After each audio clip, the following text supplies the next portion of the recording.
पीछे फिरकर बोली, 3 ही तो रुपए हैं, दे दोगे तो कंबल कहां से आएगा? माघ पूस की रात खेत में कैसे कटेगी? उससे कह दो फसल पर रुपए दे देंगे, अभी नहीं।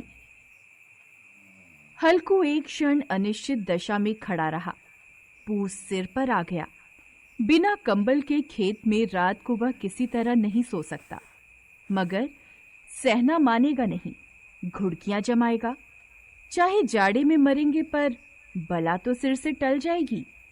यही सोचता हुआ वह अपनी पत्नी के पास गया और खुशामद करके बोला, ला दे दे, गला तो छूटे, कंबल के लिए कोई दूसरा उपाय सोचूंगा। मुन्नी उसके पास से दूर हट गई और आंखें तरेरते हुए बोली, कर चुके दूसरा उपाय, जरा सुनूं क्या उपाय करोगे? कोई खैरात में दे देगा कंबल? मैं कहती हूं तुम खेती छोड़ क्यों नहीं देते? मर मर काम करो और जब फसल हो तो उसे लगान में दे दो। लगान चुकाने के लिए ही तो हमारा जन्म हुआ है। पेट के लिए मजूरी करो, ऐसी खेती से बाज आए। मैं ना दूंगी, ना दूंगी। हल्कू उदास होकर बोला, तो क्या गाली खाऊं? मुन्नी ने तड़प कर कहा, गाली क्यों देगा? क्या उसका राज है? मगर यह कहने के साथ ही उसकी तनी हुई भौहें ढीली पड़ गईं। हल्कू के उस वाक्य में जो कठोर सत्य था, वह मानो एक भयानक जंतु की भांति उसे घूर रहा था। वह जाकर रुपए निकाल लाई और हल्कू के हाथ पर रख दिए। फिर बोली, तुम छोड़ दो अब ये खेती। मजूरी में सुख से एक रोटी खाने को तो मिलेगी, किसी की धौंस तो न रहेगी। ऐसी खेती किस काम की कि मजूरी करके लाओ और उसे भी इसमें झोंक दो, उस पर ये धौंस सहो। हल्कू ने रुपए लिए और इस तरह बाहर चला मानो अपना हृदय निकाल कर देने जा रहा हो। उसने मजूरी से एक एक पैसा काट काट कर 3 रुपए कंबल के लिए जमा किए थे। वे आज निकले जा रहे थे। एक एक पग के साथ उसका मस्तक अपनी दीनता के भार से दबा जा रहा था। पूस की अंधेरी रात, आकाश में तारे भी ठिठुरते हुए मालूम होते थे। हल्कू अपने खेत के किनारे ऊख के पत्तों की छतरी के नीचे बांस के खटोले पर अपनी पुरानी सूती चादर ओढ़े पड़ा कांप रहा था।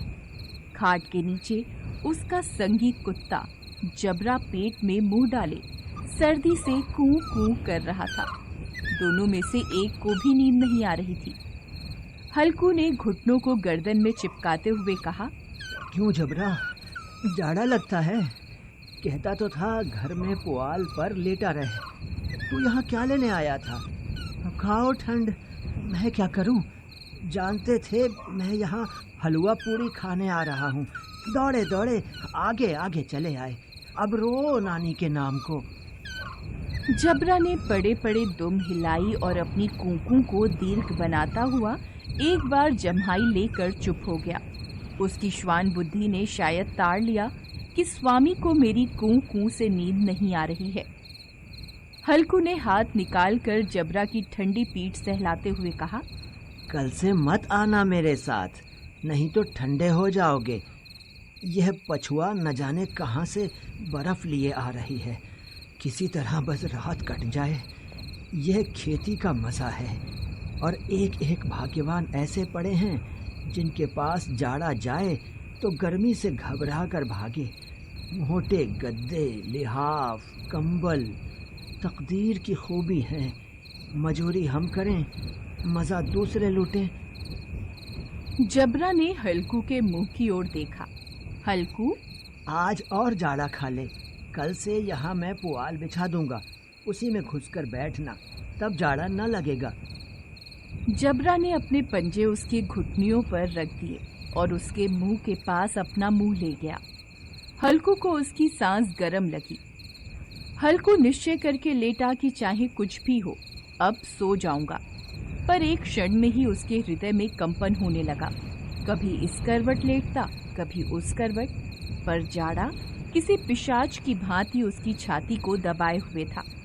जब किसी तरह न रहा गया, उसने जबरा को धीरे से उठाया और उसके सिर को थपथपाकर उसे अपनी गोद में सुला लिया।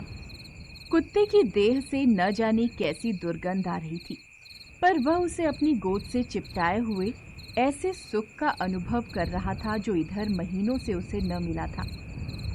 जबरा शायद समझ रहा था कि स्वर्ग यही है, और हल्कू की पवित्र आत्मा में तो उस कुत्ते के प्रति घृणा की गंध तक नहीं थी। अपने किसी अभिन्न मित्र या भाई को भी वह इतनी ही तत्परता से गले लगाता। दशा इस अनोखी मैत्री ने जैसे उसकी आत्मा के सब द्वार खोल दिए थे। उसका एक एक अणु प्रकाश से चमक रहा था। सहसा जबरा ने किसी जानवर की आहट पाई। इस विशेष आत्मीयता ने उसमें एक नई स्फूर्ति पैदा कर दी थी, जो हवा के झोंकों को तुच्छ समझती थी। वह झपट कर उठा और छतरी के बाहर आकर भौंकने लगा। हल्कू ने उसे कई बार पुचकार कर बुलाया, पर वह उसके पास नहीं आया। खेत में चारों ओर दौड़कर भौंकता रहा। एक क्षण के लिए भी आता तो तुरंत ही फिर दौड़ पड़ता। कर्तव्य उसके हृदय में अरमान की भांति उछल रहा। 1 घंटा और गुजर गया। रात ने शीत को हवा से धधकाना शुरू कर दिया। हल्कू उठ बैठा और दोनों घुटनों को छाती से मिलाकर सिर को उसमें छिपा लिया। फिर भी ठंड कम न हुई।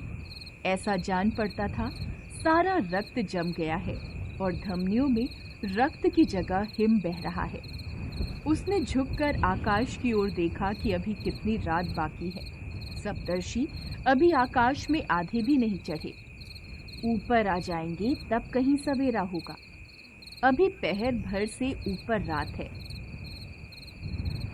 हल्कू के खेत से कुछ दूर आमों का बाग था। पतझड़ शुरू हो गया था। बाग में पत्तियों का ढेर लगा हुआ था। हल्कू ने सोचा चलकर पत्तियां बटोरूं और उन्हें जलाकर खूब तापूं। रात को कोई मुझे पत्तियां बटोरते देखे तो समझे कोई भूत है। कौन जाने कोई जानवर ही छिपा बैठा हो। मगर अब जाड़े में भी तो बैठे नहीं रहा जाता। उसने पास के अरहर के खेत में जाकर कई पौधे उखाड़ लिए और उनसे एक झाड़ू बनाकर हाथ में सुलगता हुआ उपला लिए बगीचे की तरफ चला। जबरा ने उसे आते देखा तो पास आया और दुम हिलाने लगा। हल्कू ने कहा, अब तो नहीं रहा जाता जबरू, चलो बगीचे में पत्तियां बटोर कर तापें। अभी तो रात बहुत है। जबरा ने कूं कूं करके सहमति प्रकट की और आगे आगे बगीचे की ओर चला। बगीचे में घुप अंधेरा छाया हुआ था और उस अंधकार में निर्दय पवन पत्तियों को कुचलता हुआ चला आता था। वृक्षों से ओस की बूंदें टप टप नीचे टपक रही थीं।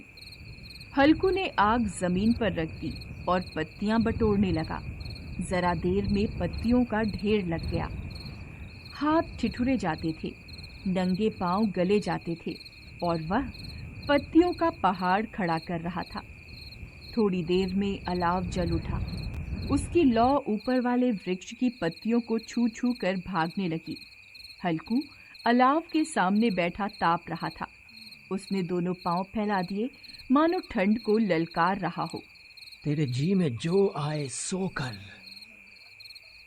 ठंड की असीम शक्ति पर विजय पाकर वह विजय गर्व को हृदय में छिपा न सकता था। उसने जबरा से कहा, क्यों जब्बर, अब तो ठंड नहीं लग रही है? जब्बर ने कूं कूं करके मानो कहा, अब क्या ठंड लगती ही रहेगी। पहले से यह उपाय न सूझा, नहीं तो इतनी ठंड क्यों खाते। जबरा ने पूंछ हिलाई। पत्तियां जल चुकी थीं। बगीचे में फिर अंधेरा छा गया था। राख के नीचे कुछ कुछ आग शेष थी, जो हवा का झोंका आ जाने पर जरा जाग उठती थी, पर एक क्षण में फिर आंखें बंद कर लेती थी। हल्कू ने फिर चादर ओढ़ ली और गरम राख के पास बैठा हुआ एक गीत गुनगुनाने लगा। उसके बदन में गर्मी आ गई थी, पर ज्यों-ज्यों शीत बढ़ता जाता था उसे आलस्य दबाए लेता था। जबरा जोर से भौंककर खेत की ओर भागा। हल्कू को ऐसा मालूम हुआ कि जानवरों का एक झुंड उसके खेत में घुस आया है। शायद नीलगायों का झुंड था। उनके कूदने और दौड़ने की आवाजें साफ कान में आ रही थीं। फिर ऐसा लगा कि वे खेत में चर रही हैं। उनके चबाने की आवाज सुनाई देने लगी। उसने दिल में कहा, नहीं, जबरा के होते जानवर खेत में नहीं आ सकता। वह नोच ही डालेगा। मुझे भ्रम हो रहा है। अब तो कुछ नहीं सुनाई देता। मुझे भी कैसा धोखा हुआ। उसने जोर से आवाज लगाई, जबरा, जबरा। जबरा भौंकता रहा, उसके पास नहीं आया। फिर खेत में चरे जाने की आहट मिली। अब वह अपने को धोखा न दे सका। उसे अपनी जगह से हिलना भी जहर लग रहा था। इस जाड़े पाले में खेत में जाना, जानवरों के पीछे दौड़ना असूझ जान पड़ा। वह अपनी जगह से नहीं हिला। उसने जोर से आवाज लगाई, लिहो, लिहो, लिहो। जबरा फिर भौंक उठा। जानवर खेत चर रहे थे। फसल तैयार थी। कैसी अच्छी खेती थी, पर दुष्ट जानवर उसका सर्वनाश किए जा रहे थे। हल्कू पक्का इरादा करके उठा, पर 2-3 कदम पर एकाएक हवा का ऐसा ठंडा, चुभने वाला, बिच्छू के डंक सा झोंका लगा कि वह फिर बुझते हुए अलाव के पास आ बैठा और राख कुरेद कर अपनी ठंडी देह को गरमाने लगा। जबरा अपना गला फाड़े डालता था। नील गाय खेत का सफाया किए डालती थी और हल्कू गरम राख के पास शांत बैठा हुआ था। अकर्मण्यता ने रस्सियों की भांति उसे चारों ओर से जकड़ रखा था। उसी राख के पास गरम जमीन पर वह चादर ओढ़कर सो गया। सवेरे जब उसकी आंख खुली तब चारों ओर धूप फैल गई थी और मुन्नी कह रही थी, क्या आप सोते ही रहोगे? तुम यहाँ आकर रम गए और उधर सारा खेत चौपट हो गया। हल्कू ने उठकर कहा, क्या तू खेत से होकर आ रही है? मुन्नी बोली, हाँ, सारे खेत का सत्यानाश हो गया। भला ऐसा भी कोई सोता है? यहाँ मड़ैया डालने से क्या लाभ हुआ? हल्कू ने बहाना बनाया, मैं मरते मरते बचा। तुझे अपने खेत की पड़ी है। पेट में ऐसा दर्द हुआ कि मैं ही जानता हूँ। दोनों खेत की दशा देख रहे थे। मुन्नी के मुंह पर उदासी छाई थी, पर हल्कू प्रसन्न था। मुन्नी ने चिंतित होकर कहा, अब मजूरी करके मालगुजारी भरनी पड़ेगी।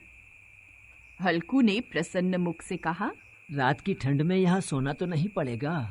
हेलो दोस्तों, कैसे